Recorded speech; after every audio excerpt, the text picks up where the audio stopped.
In the name of Allah, the Beneficent, the Merciful, hello everybody, how are you doing? We're doing good by the grace of Almighty Allah. My name's NA Saqib. I'm your IELTS mentor and arts trainer. Additionally, I've been also teaching the students of spoken English for the last 20 years. Recently, we've started uploading lecture series about the speaking module of the IELTS. Today's lecture is the continuity of that module. I'm going to give you some wonderful expressions to be used in part 2 and 3 of this subtest. And mind you, your job is not to convince the examiner that your opinion is right or good. On the other hand, your only job is to show the examiner that you are able to use English well.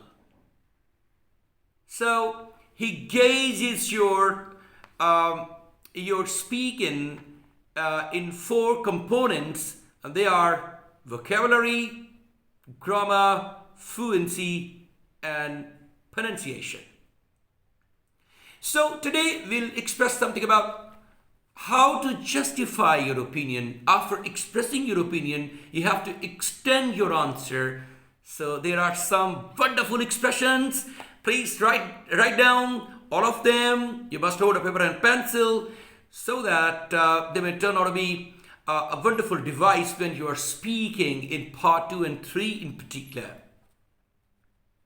For example, I expressed my opinion by saying, I think social media has revolutionized the world.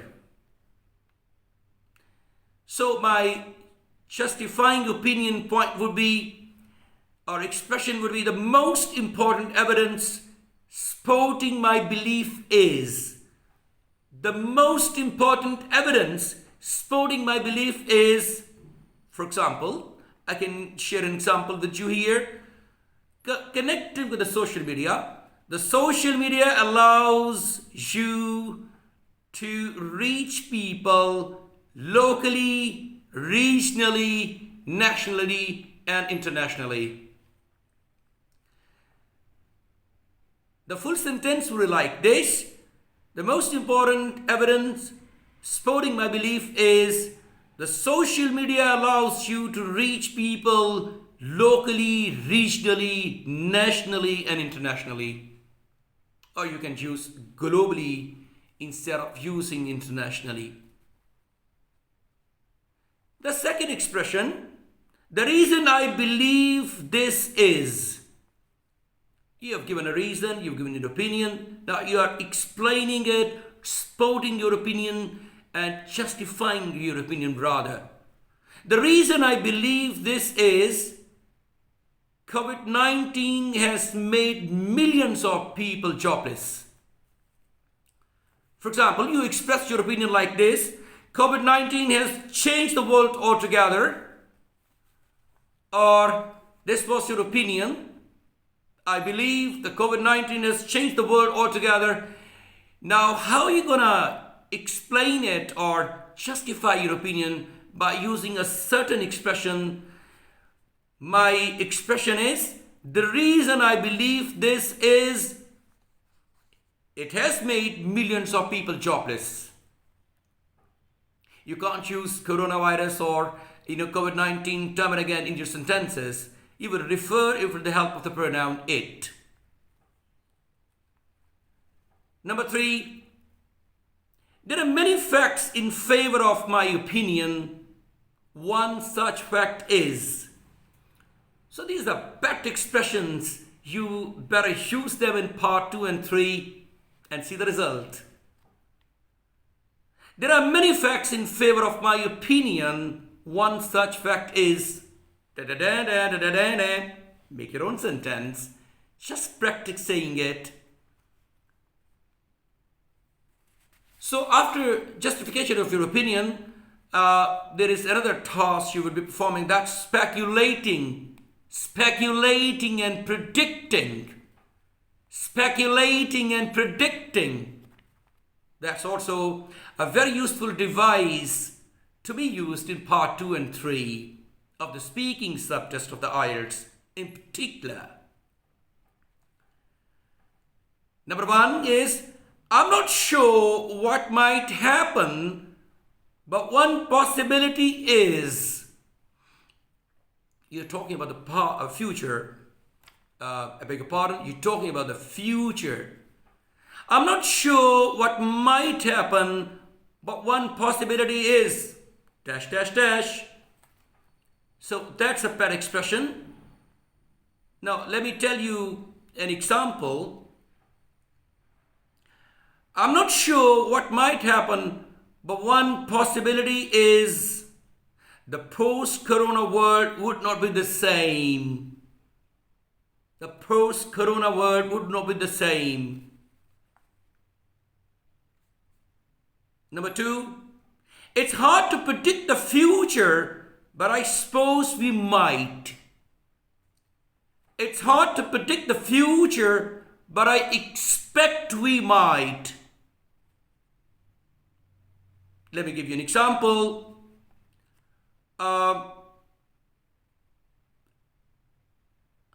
It's hard to predict the future, but I suppose we might reserve some resources for hard times. Reserve some resources for the hard times. The next expression which could be used, don't feel bored, I'm with you guys. So, I imagine, it's a bit of boring to know about all these things, but they're going to change your result or the band score. I imagine I'll be doing what I do now. Although technology will have moved on quite a lot by then. I imagine. You can make sentence by using I imagine. You are predicting and speculating about the future. And once again, another one is I dare say. You can use I dare say. You can use I suppose, I expect. And structures by using likely and unlikely. Likely to, unlikely to, very likely to, very unlikely to. They can be used for future prediction and speculation as well. One such expression is also bound to. Bound to. You can also use bound to in your sentence. I can't give you all the detail. You better use your own mind. Okay? Yes. That's it for you guys. Use your mind. Make further sentences. Give me the example. Write down in the comment box some sentences regarding these. I will then come to know that you have made some sentences by using your mind. And another one is, there's no way. That phrase can also be used, this expression can also be used for speculating and predicting the future. And another very important segment would be, sometime you're asked for narration. Narrating is connected with the past events. A kind of storytelling. That's important part of part 2 and 3. So storytelling is important in part 2 and 3, no doubt about that. For example, you are referring about the past events and there is a sequence of these events, continuity of these events. For example, when I was a university student, I went to Spain for sightseeing, referring about the past. When I was a university student, I went to Spain for sightseeing. I'm just making a sentence. I've never been to Spain, by the way. Although I've visited, sure, I've been to Switzerland, UK, and many other countries. But I'm giving you an example of the Spain here. When I was a university student, I went to Spain for sightseeing. Another example of the narration or the storytelling could be, some people are very good at it, and some people can't make, a kind of sequence in telling the stories. But you got to do the practice if you want to become a bit expert in doing so. After I finished my studies, I went to the hospital for house job. Yeah, not a home job, house job. After I finished my studies, I went to the hospital for. After I finished my studies, I went.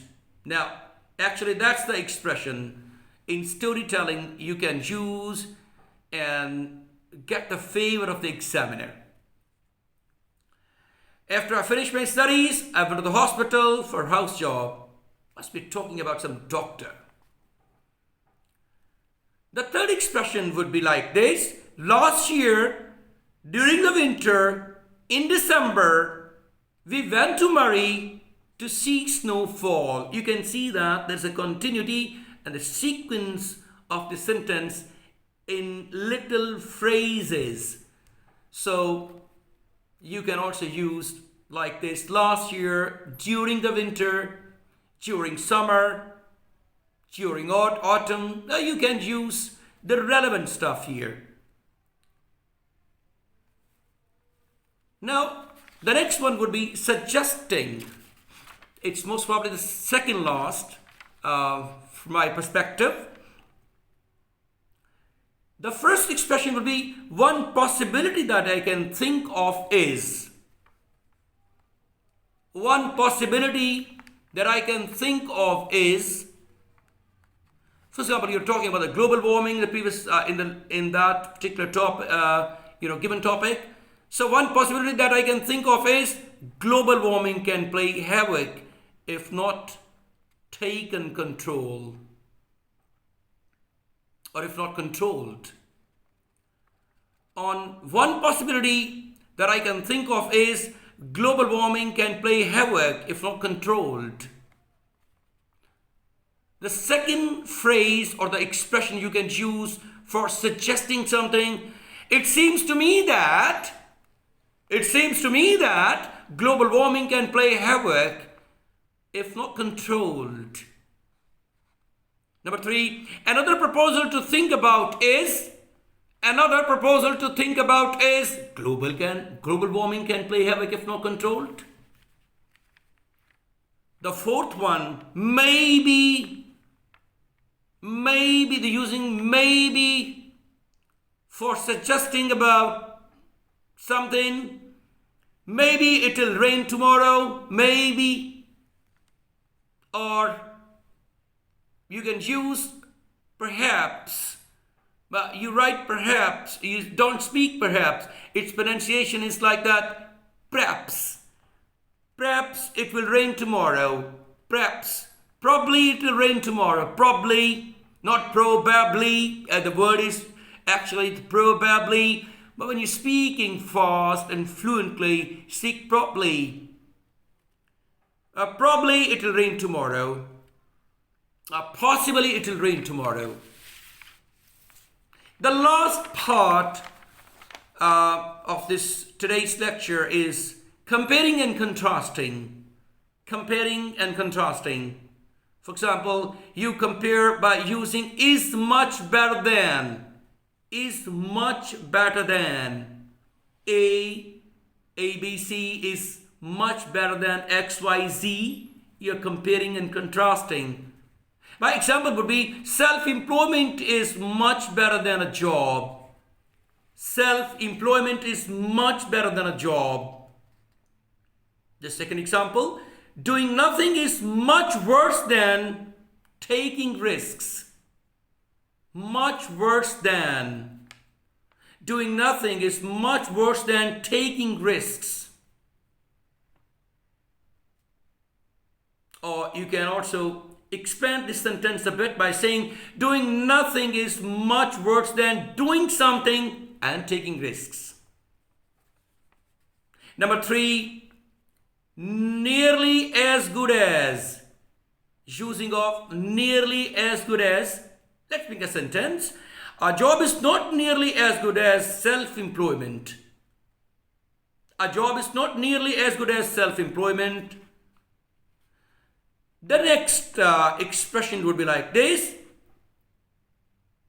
Quite as important as. Quite as important as. Let's make a sentence. Self-employment is not quite as important as a job. And the last, when I compare these two categories,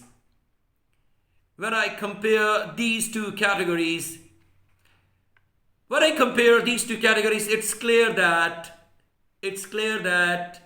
self-employment is better than a job, or vice versa. Job is better than self-employment. You gotta make your own sentence as well. Thank you very much indeed for giving time to this lecture. It was really important for you guys if you want to get good band scores, especially in part 2 and 3. And it will also give a very good effect to your overall speaking module. Examiner will be happy that you used some super duper expressions to boost your band score, and hopefully you will be getting very handsome band scores in your IELTS. I wish you all the very best of luck. God bless you all, guys and girls. Take care of yourself and see you with another uploaded lecture. Until then, bye-bye.